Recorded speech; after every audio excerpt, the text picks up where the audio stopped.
So have you ever wondered how successful people think strategically? My name is Desmond Soon, and this is Josh Spurrell, Canada's top CPA, most sought after CFO, and Canada's most sought after business coaching consultant. Josh, this is your latest book, 100 Myths of Entrepreneurship versus the Chainsaw, which I know you love to hack away all these myths. And you are talking about thinking strategically, correct? That's right. I mean, we tend to get bogged down in the tactical and not on the strategic, right? Okay, and what's the difference between the tactical and the strategic? I mean, we usually go into business as, Michael Gerber says, the technician who has the entrepreneurial seizure. Correct, yeah. Right? And somehow that technician skills translate into business skills in which they don't. Right. In fact, there's two separate things altogether. Most people who go into business go from a technician, they have to learn how to be a business owner. And thinking strategically is part of that. Right. And so we have to actually think critically of how strategic leaders, strategic thinkers actually go through this process, right? Right. And Harvard Business Review, they followed around a bunch of CEOs, That's right? And they follow around the CEOs, and they realize that 28% of the CEO's time is spent alone. Okay. Okay. So you are not bombarded with the thoughts of your customers or your employees or your suppliers. Right. You have the time to think outside the box, right? Correct. It's in this time that you can start thinking about, what is that workflow? Correct. What are the systems, checklists, and templates that we need to do this, right? Yes. It's not when you're bogged down with a technical issue. The customer is right on top of you and there's an issue. Right. You're just putting out the fire at that point, right? Yes. The alone time is, what could we have done that we never had that fire in the first place? Correct. 2 or 3 steps beyond, right? Is it something in the sales process? Is it something we could have done in the training systems with the staff, right? Yep. Could we have communicated something better to the customer? Yep. They would have more realistic expectations to begin with, right? This is the time that you're actually going to implement that and understand that process. And Josh, I've also been mentored I've taken some of Keith Cunningham's courses. If you don't know who Keith Cunningham is, he's a good friend of Tony Robbins, and he's actually the real rich dad to Robert Kiyosaki. So if you know the Robert Kiyosaki story, the rich dad, Keith Cunningham is that. And Keith Cunningham, in his book called The Road Less Stupid, one of the critical chapters he talks about there too is thinking time. Yeah. And that thinking time, he talks about thinking strategically. Yes. And what am I seeing, what am I not seeing, right? And how to go through that process as well too, which I find to be a common trait when it comes to thinking time. So, how do you be successful? Well, one of the first things is to not just think, it's to think strategically. And there's also the other book, Think and Grow Rich. Yeah. Right? So think strategically and grow rich, I think it should be the title, honestly. So Josh, what else, in this chapter here, what would you give as advice for entrepreneurs? First of all, what are you seeing in the market, in the place right now when we talk with business owners? They're too caught up in the minutia, they're caught up in the day-to-day putting out fires.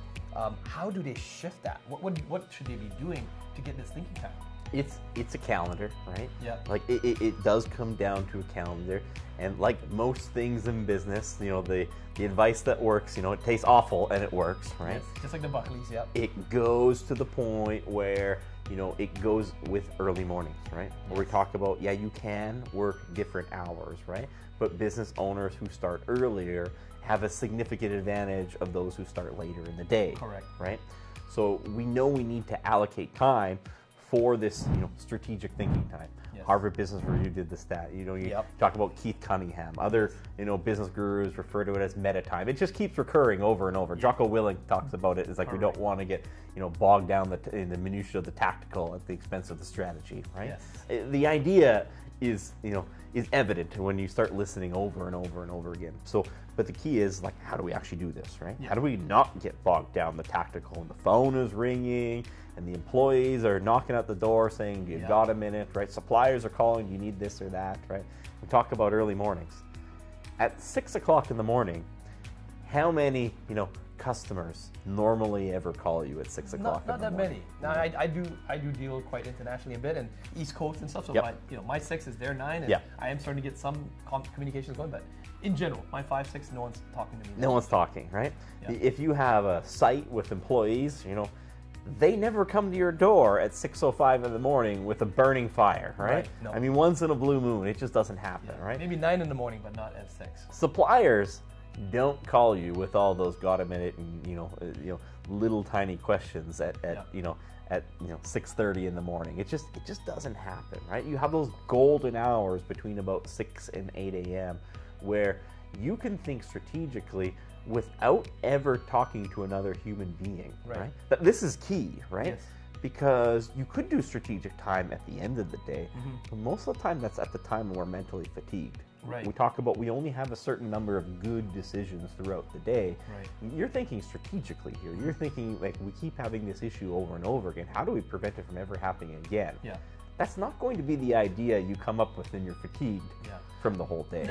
Not to be contradictory, but I do know some entrepreneurs that tend to be more night owls. Yes. And we do cover that in another video as well too, by the way. But if that's you, we're not forcing you to be morning, but just know that in general, statistically speaking, you are more fatigued in the evening. But we do know of individuals that seem to think best when it's quiet in the evening or get things done between the hours of 11 p.m. maybe till 2 a.m. in the morning, right? Which is their 6 a.m. to, maybe they're not a morning person, but that's when they do that critical thinking. Statistical anomaly. Yeah. And most of those people, not all, most of those people simply have never paid the price to switch that rhythm, right? And I tell people, we talk about it in that video before, it's like, have you ever traveled to a different time zone, paid the price for a day or two, and we're okay on day 3 or 4? Right, the jet lag and stuff, and it's gone, It was uncomfortable, but it wasn't life-changing. You might have changed, to a different continent. You traveled to Asia, right? Yeah. Well, that was a different rhythm altogether, right? People can do it, right? And then we talk about, let's say you can, if you do not pay the price to change that rhythm, what happens now when you're doing that strategic thinking time at 7 or 8 o'clock at night with a family? Right, yeah, now you're not paying attention to them, and it's a lot of distractions. And you can do it, right? But it's, this is why it becomes statistically improbable that you will do that strategic thinking time at night.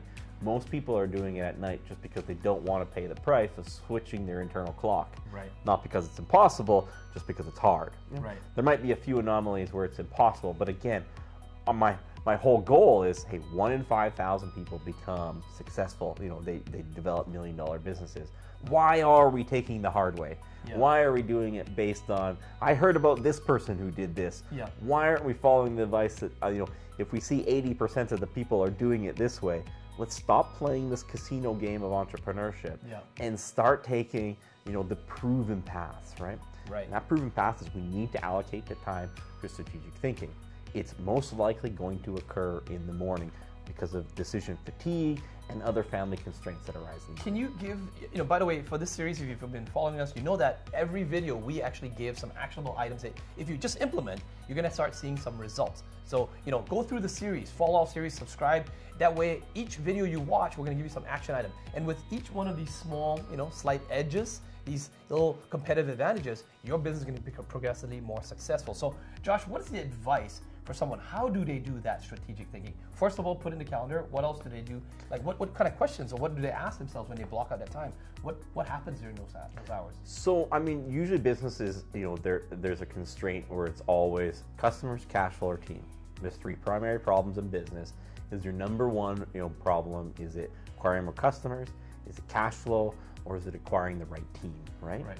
And you're always trying to balance those 3 primary problems. You want to spend your time allocating to whichever one has the biggest problem, right? Correct. Don't concern yourself. Maybe you want $200,000 in the bank, but you have $100,000 in the bank. It's still comfortable, not where you want it to be. Yeah. Meanwhile, there's no new customers coming through the door, right. Or you have a team of 8 and you need a team of 10. If that's a bigger constraint, focus your time there, right? And it's not just early in the day. I mean, the majority of successful business owners, the millionaires that I talk to, it's not just early in the day, it's before they ever talk to another human being. Right? Okay, that's key. So it's not just, hey, they do something else from 6 to 9 and then they shut their door from 9 to 11. I mean, they haven't been infiltrated or swayed biasly by anyone else before they do this. Correct. It's a very powerful, decision-making thing to do. Sometimes starting early, I would say if you have to listen to something that's maybe a little more positive, motivational, informative first thing, because people are going to struggle with this motivation to do this early. Right. Put something in your ear. These days you can put your AirPod in and you can listen to a video or an audio book or something like that. Podcast even, Get you rolling. You have that first win of the day. Turn that thing off and now focus on your biggest problem. Customers, cash flow, or team. Right. How are we going to fix not just one issue today, but what is something that we can do that we will have less problems in this entire category moving forward? Okay, makes sense. So if you like that and you have some questions or comments, do comment below in the description below and we will answer your questions. Don't forget, pick up a copy of your book and we will see you in the next video.